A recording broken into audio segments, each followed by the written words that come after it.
because stress usually comes in two categories, economic or environmental. So if it's economic, obviously there's two ways around it. You either spend less or earn more, or have more coming in, and then you adjust either way. So with that stress, when that's alleviated, then that stress reduces.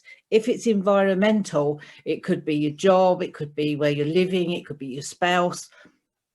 But if that changes, then the stress level drops. So stress is, with, as I said, external factors that if you adjust them, this is why, like, very often, you know, people go away on holiday, they feel relaxed, they come back and things are different. So stress is one form.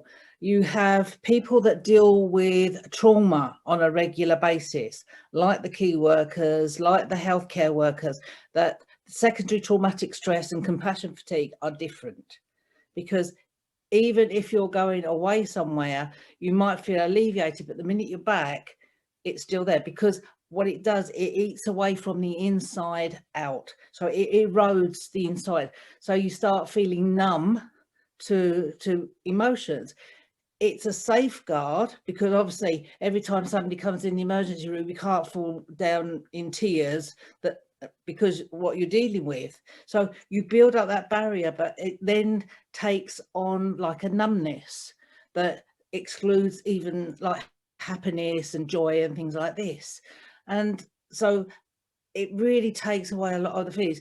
You isolate yourself, because a lot of these things you can't talk about with other people. Very often they have a black sense of humor, because they have to deal with them. You know, other people wouldn't see these things are funny, but this is one of the ways of dealing with it. So there's different types of stress. Doing work with like accountants and solicitors and things like this, they're under a lot of pressure. Accountants, particularly at different times a year, because they have to get tax returns in, they have to get different things in. So there's different ways of looking at stress compared to what the people do. And also the age group, you know, the younger people are less well equipped to deal with stress, because they haven't developed their emotional resilience. You know, so if you are more self-sufficient, you find it easier to deal with than if you are more dependent on other people, because you want other people to find the solution for you.